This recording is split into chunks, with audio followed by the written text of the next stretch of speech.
We have a tough task to follow after the chat with Natasha.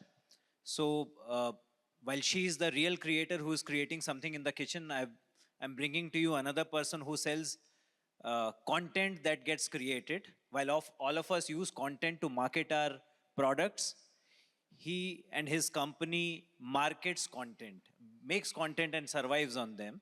So the idea is to try and learn from him around creators, around content, and maybe lessons that some of us marketeer can carry with us as we chart the journey forward for our brands. So Karthik, welcome. Thank you for joining us. Now, all of us have seen fragmentation of media, evolution of media, too many channels. Does that reduce significance of content? Because no matter how much content you put, there are only so many people on one part of media, or does that increase the significance of content? Good evening, everyone. I didn't even hear the question because it's a little odd right now. Sudeep and I know each other for 20 years. And we started working together in our first company, which was Cadbury, way back in 2005. So this is just a very odd setting to be having this conversation.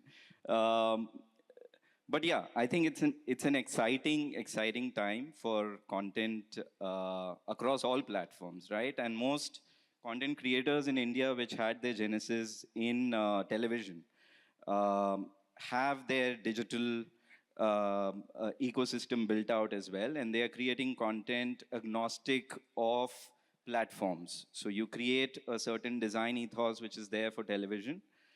You create with a design ethos which is there for movies, for the theatrical audience, and it is also very different when you create movies for OTT platforms. And then there is the short format content and possibly just maybe the start of content-led commerce, which we are just seeing tremendous growth and excitement in. And that's the future of the creator and the influencer economy. Content in India, while there's been an explosion of multiple formats and many platforms, we are in an era where there is abundance of content in just the sheer number of hours of content that is being produced. What used to be about 30 to 40,000 hours, now every year we are creating about 100,000 hours of content. What used to be a few handful of creator influencers just before the pandemic, today possibly there are 10 million and over 150,000 of those are monetizing their content on an everyday basis on digital platforms. Mobile phones and the access to content has obviously shot up. There are about 650 million who are accessing various platforms and content across those. There are about 900 million television audiences which are consuming content on TV as well as on digital. I guess what we are seeing, which is very different from any other market anywhere else in the world, is that India is an and market. It's this plus this. It is not this at the cost of the other. So you're seeing television grow and you're seeing digital grow. What's exciting is that there is tremendous headroom to grow further. So just to give maybe a GDP equivalence, if India is pretty much the same GDP as Japan, the media and entertainment industry in India is about 2%, whereas in Japan it's about 4.5%. So there is the opportunity to double just the sheer size of the industry itself. Excellent. I think serves all of us marketers very well. So from the time that we started marketing, we saw content used to be created via serials. Then some of us started using UGC, user-generated content. Now you have creators, influencers, and now we are also seeing AI generating content. Now, for somebody who generates and markets content, how do you see AI as a particular influence on volume and quality of content? So I think AI has, obviously, I mean, AI is all pervasive now. Generative AI is seeing huge investments across the board. Everything that we are going to be touching has to have some layer of AI to boost productivity or to make it faster, simpler, etc. There's a huge debate. In fact, this morning there was an article about James Cameron being on the board of an AI filmmaking company. And the artists are obviously saying that, that's just ethically wrong for James Cameron, who's such a big creator himself, to be endorsing AI-led content. But I guess the broader take is that AI, to begin with, will help churn out more volume. And when we think of creators and digital creators and influencers, a lot of it is just finding your voice and finding your audience. And that has to happen through continuous iteration on what's your format of content and what's your storytelling and what's the emotion that you land. So getting that right, possibly AI has its methods in which you can put a lot of volume of content out there till you find what is the right connect with your audience. So that is where AI comes in handy. But I guess overall, I mean, every social platform, every digital platform is run with a layer of AI feeding in content discovery and content personalization, right? So, but I guess the true disruptive content and viral content will happen only when you push creativity. And we are yet to see any truly viral AI generated piece of content. So if there was a creator who was only dependent on AI, my view would be that, at best you'd get mediocrity. To push creativity, you would have to maybe leverage AI, but really that has to be human creativity. Okay, that seems like a good challenge for all the creators out there. If there are some creators here, you can try and try to prove Karthik wrong. I hope James Cameron is not spotted the Titanic very early and leaving the traditional content. So now all of us are from the brand's side. Lots of creators, lots of mediums. Practical advice for brand guys like us. How do we leverage this creator ecosystem? How do we ride this creator economy? So I think I mean, while everything is changing around us and everything is changing at a very rapid pace, what has always remained the same uh, is the emotions that you sort of trigger through content, the conflict that you play out in a story. And digital creators use that very well as well. Um what used to happen earlier was that, when you look at content on the big screen, you kind of get these big hero moments and you feel like, okay, that's something which is aspirational to me and I want to be like that person, right? If you want to be like Amitabh Bachchan or whoever else. But when you're looking, what's happened is that now it's shifted to being that, okay, I'll follow content which feels relatable to me. And so it's become very one-on-one, and it's a two-way conversation. So it's not aspiration, but it is relatability and, maybe genuine, authentic, honest. You hear all those kind of sort of content adjectives in terms of what's working. For brands, I guess finding that emotion, although in that poll, emotion didn't really come up, but I guess uh, the product, obviously you need to get it right, but you also need to deliver it with certain emotion which is true to the brand story, and that will not change. If brands were to uh, uh, play with that emotion in a certain participative manner in culture, then you sort of elevate what the brand can achieve and find the right kind of influencers and creators who speak to that culture.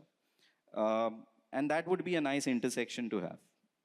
Excellent. So, two parts. You said find the right emotion that works for your brand and your consumer. And number two, then find the right creators who speak to that segment. Okay, excellent. Great advice.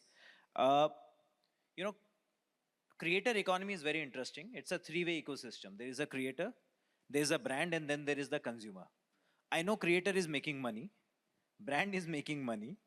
Are they both making money at consumers' expense? Sunmesh spoke about brands putting out data for benefit of everybody else, etc., etc. So is this three-way ecosystem really benefiting the consumer, or are they being taken for a ride?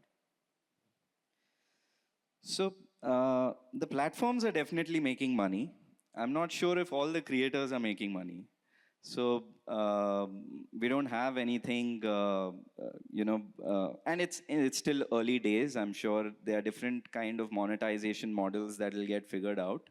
But yeah, it's a marketplace with three entities, right? And you definitely need the community, because most of the social platforms and digital marketplaces are built with the proposition of community. And you obviously need the creators to feed into that community through the right evocative content. What consumers are getting, I guess, is newer perspectives, finding self-expression. They're getting more authentic information about the brands of choice. So brands are benefiting because they're able to bring their proposition to life. And consumers today, and a large part of Gen Z is obviously driving the creator economy. Gen Z as a generation is a lot more aware, and is influencing the decisions at home. So it is the largest, most influential, and possibly the richest generation that there ever was. And if they are on these platforms, then brands better make choices that are honest. So, in a sense, creators and this entire economy and what consumers are reacting to is keeping the brands honest. Of course, the platforms are benefiting. Says the platform. Okay. Uh, Shifting a little bit of stream, uh, we've, I think some of us would have certainly seen this. China has this thriving live commerce economy. I read this number today that live commerce GMV in China is 100 times bigger than Amazon India GMV today. So there is certainly something that possibly either India has missed out on or is yet to catch up on. Your comment. So I guess, we'll have to see the GDP per capita, and India is obviously the many Bharats and the three Indias that are at play. So if you were to really look at it at India one and what is their consumption, maybe we'll be a lot closer. Um, but uh, uh, but like I said, I think clickable commerce or leading to content leading to a certain consumption behavior is yet to pan out in India. I'm sure it will happen sooner than later. India has obviously this habit of kind of leapfrogging and then quickly catching up. So you may see that in this category as well. What we are noticing is that more and more creators are now, and more brands are also engaging with smaller creators. So maybe the China model is that smaller is better, whereas in India maybe there is still the mega and the sort of more celebrated creators who are possibly bigger in this game. As more of the smaller nano creators come into play and brands realize that, okay, that possibly is better return on cost per engagement, then, and leading to the right actions, I think that's where it might explode. Perhaps, maybe in China, one more factor that they have is that they have this mega ecosystem of somebody like Alibaba, for example. So therefore, it is easy for them to have live stream and payment built into smoothly into one interface, which I think is one of the barriers that we have. Okay, so here's an idea for some of the budding entrepreneurs here. If you can think of a layer that can solve this easy transferability between live streaming and commerce, it could unlock a potentially large place in our economy. Okay, I have only 1 minute left in my time. I have prepared some rapid fire questions that Karthik does not know about. If the audience is okay, can I pose them to him? Audience okay with it? Let's go. Okay. Karthik, if you were to become an influencer, what would you talk about? Sports, Sports. What kind of sports? tennis. Tennis. Okay, that was a boring question. Okay.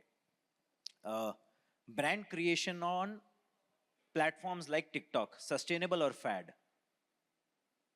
Um, I think sustainable. Why? If that's not the only platform you are on, but yeah, it can add as a multiplier. not rapid fire, but you can't be just on that platform. Okay.